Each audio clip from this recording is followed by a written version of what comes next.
Olá, pessoal. Bem, quero fazer uma pergunta para vocês. Reavivamento e reforma ou restauração? Bem, reavivamento é a maior necessidade dos cristãos. Não é de apenas uma denominação. Billy Graham disse o seguinte: a maior necessidade dos cristãos e das igrejas atualmente é o genuíno avivamento espiritual.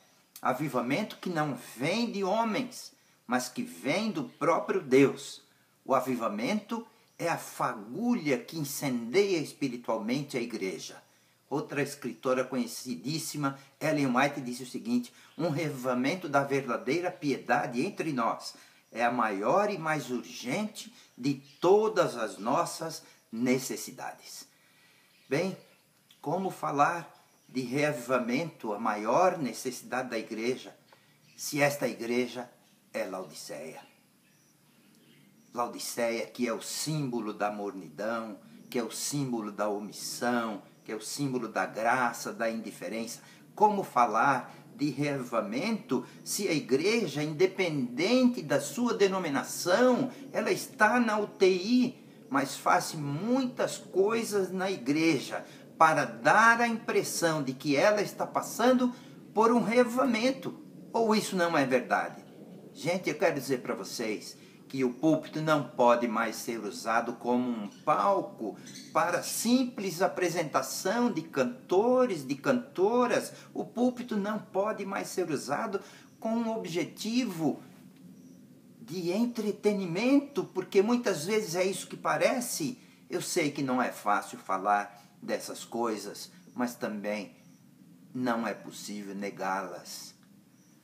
Vejam o que disse o grande escritor A.M. Bounds: o que a igreja necessita hoje não é mais e melhores mecanismos, melhores estruturas organizacionais ou maior quantidade de métodos modernos. A igreja precisa de homens de oração.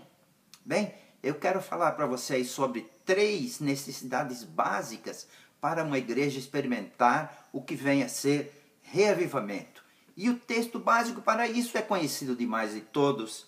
2 Crônicas 7,14 diz assim: se o meu povo, que se chama pelo meu nome, se humilhar e orar e me buscar e se converter. Vamos parar por aqui. Essas 3 coisas são importantes. A primeira delas, se humilhar. Seria bom falar da necessidade de se admitir que a igreja precisa de humildade. Randy Maxwell, um outro grande escritor, ele disse o seguinte: a humildade seria necessária para reconhecer a falta de humildade. Quantos crentes teriam a humildade de reconhecer que precisam ser humildes? Isso chega a ser chocante, e as palavras de 2 Crônicas 7,14 continuam a bater forte no meu e no seu coração. A segunda necessidade é a necessidade de oração. Certa vez, Charles Spurgeon, ele mostrava para alguns irmãos da sua congregação onde ficava a usina de energia elétrica da sua igreja. Ele, acompanhado por esses irmãos, foi até um certo lugar, abriu a porta, e quando aqueles irmãos que estavam com ele olharam para dentro, sabe o que viram? Uma porção de homens ajoelhados, orando. 2 Crônicas 7,14, se meu povo se humilhar e orar.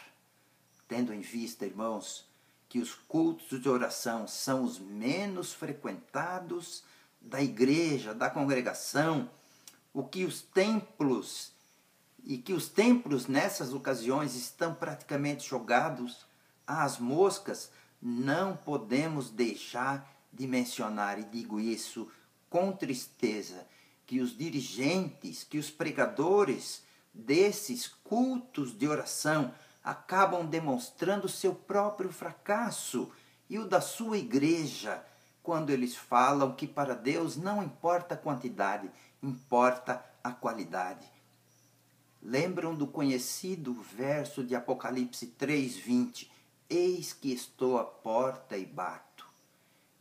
Isso é dirigido por alguém que espera ter a permissão para adentrar no coração dessa igreja. Quão triste tem sido a situação dos cultos de uma igreja laodiceana, e em tempos em que os templos estão deixando de ser chamados de igrejas para se tornarem mais acessíveis, para serem mais simpáticas, mais atraentes, eu pergunto a mim mesmo, o que mais eu teria para dizer? E eu quero terminar com o terceiro elemento básico para se conquistar, se ter um reavivamento na igreja, a confissão entre os irmãos. E o maior exemplo disso se deu entre os discípulos, quando se reuniram no cenáculo do templo por 10 dias. E por que foi que eles fizeram isso?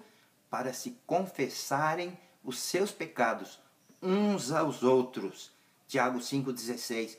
Portanto, confessai os vossos pecados uns aos outros. Não basta confessar apenas a Deus. Quando há divergência e intrigas entre os irmãos, essas coisas, esses pecados precisam ser confessados. O próprio Tiago pergunta de onde de onde procedem as guerras e contendas entre vós?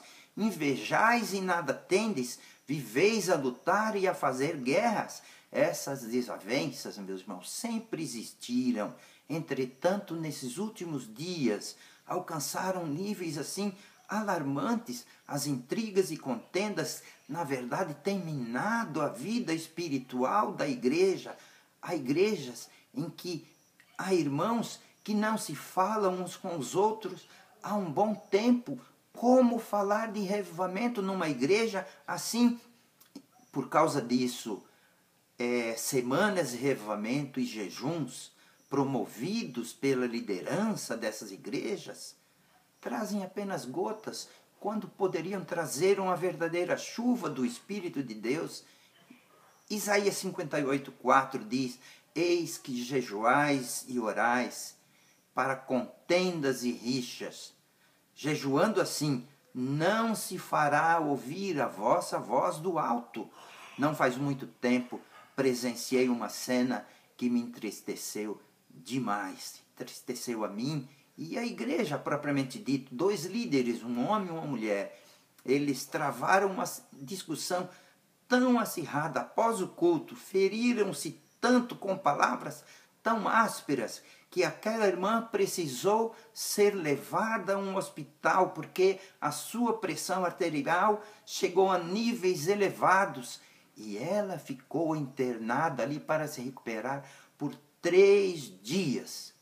Não podemos tapar o sol das disputas, não podemos tapar o sol dos desejos de supremacia e poder, o sol das intrigas veladas ou não entre os irmãos, o sol da indiferença entre os irmãos com a peneira, sabe, que eu poderia dizer, não é bem assim, isso não é nada, isso acontece entre os irmãos.